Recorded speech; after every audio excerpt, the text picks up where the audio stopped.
d'abord, le constat des violences sexistes et sexuelles dans les armées demeure préoccupant.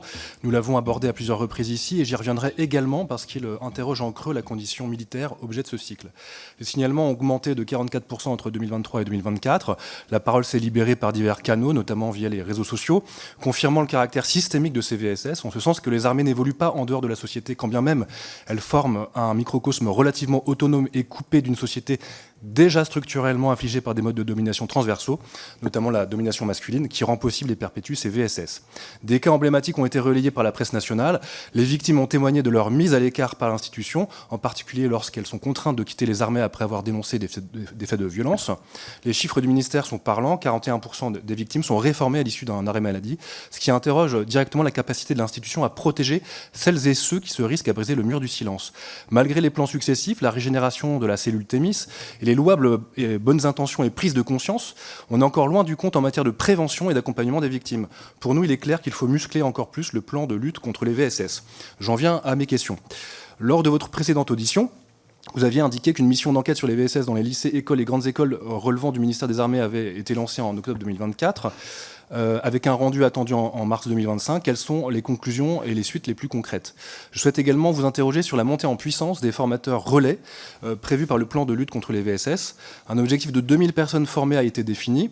Cet objectif a-t-il été atteint et avec quels moyens humains et budgétaires? Enfin, dernière question, de nombreuses victimes, avocats et observateurs soulignent les limites de la cellule Thémis-NG que vous avez évoquée, en particulier l'absence de pouvoir contraignant face à la chaîne hiérarchique et encore l'insuffisance de ces moyens.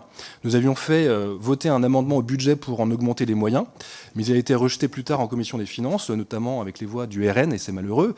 Quelles seraient les pistes et actions à entreprendre en complément de l'existant pour renforcer ce dispositif? Merci pour vos lumières. Je pense qu'il y a un changement fondamental d'orientation du ministère sur ce sujet. Il y a absolument une volonté. Je ne suis pas employé par le ministère, si vous voulez. Je suis indépendant et je pourrais revenir sur ces points si vous le souhaitiez.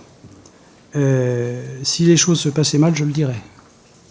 J'ai démissionné 2 fois dans ma carrière, comme directeur général de l'administration et de la fonction publique, et ensuite comme secrétaire général du ministère des Finances, parce que j'étais en désaccord avec des orientations du gouvernement de l'époque, concernant mon champ d'activité.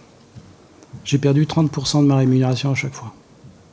Et là, je ne suis pas payé. S'il se passait des choses que je ne tolère pas, je démissionnerai à nouveau. Bravo.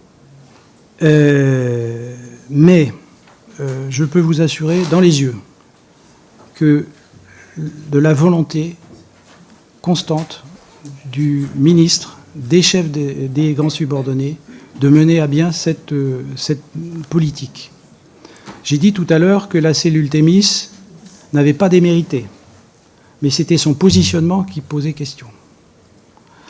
S'agissant des victimes, une action systématique de retour sur les cas antérieurs a été engagée, qui est maintenant achevée. On fera le point lors du prochain comité que viendra installer Madame Vautrin fin janvier.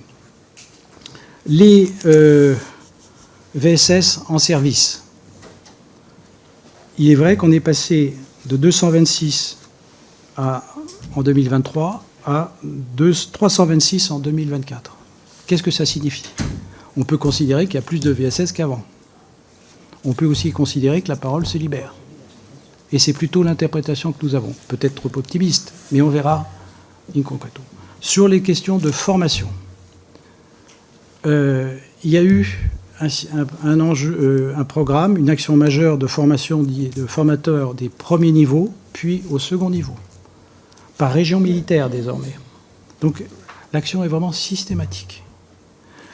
Quant au rapport de l'inspecteur général du Buis sur les lycées et écoles militaires, il a été remis, je dirais, le 14 novembre dernier au ministre des Armées et débouche sur ce qu'on souhaiterait voir adopté, qui sera sans doute adopté et examiné au prochain comité, un plan d'excellence comportementale et de lutte contre les VSS dans les lycées militaires et établissements militaires. Il faut savoir que 2 responsables de lycée militaire, 2 chefs de lycée militaire, ont exclu des élèves qui s'étaient auteurs de victimes, dont leur propre fils. J'insiste sur ce caractère. C'est quelque chose de très, très significatif. Donc je crois vraiment... et puis, moi, ce qui me frappe, c'est que ce soit au niveau des directeurs, chefs d'état-major, y compris la DGSE. Le ministre avait bien insisté. Il y a une mobilisation, il y a une prise de conscience. Ils sont là, ils savent que l'autorité politique ne lâchera pas. Et ils sont bien eux-mêmes convaincus que c'est un enjeu de réputation, c'est un enjeu de cohésion. Il y a donc une vraie volonté d'aboutir.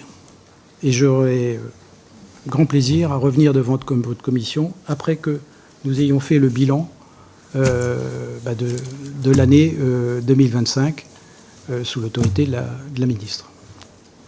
Merci, Monsieur le Président. Une solidarité qui est d'ailleurs entre ces femmes et ces hommes, qui est la preuve de la fraternité d'armes, d'ailleurs. Hein. La fraternité, c'est aussi ça. Qu'on soit homme ou femme, on est solidaire, quoi. Alors, puis je me permets. Je vous en prie, Monsieur. Sur un point qui est important, c'est l'alcoolisation. Elle existe dans pas mal de milieux. Mais l'alcoolisation, qui n'est pas l'alcoolisation permanente, mais vous voyez, des soirées festives, des compensations, ça existe dans les écoles, dans les grandes écoles, ça existe aussi dans certaines administrations, ça existe dans les unités militaires. Il faut savoir et on le fait savoir, que si la victime a consommé de l'alcool et est sous emprise alcoolique, le consentement ne peut pas être regardé comme je dirais, obtenu. C'est au contraire une cause aggravante pour l'auteur. Voilà, et on insiste bien sur ces aspects-là. Merci pour ces précisions, Monsieur le Président.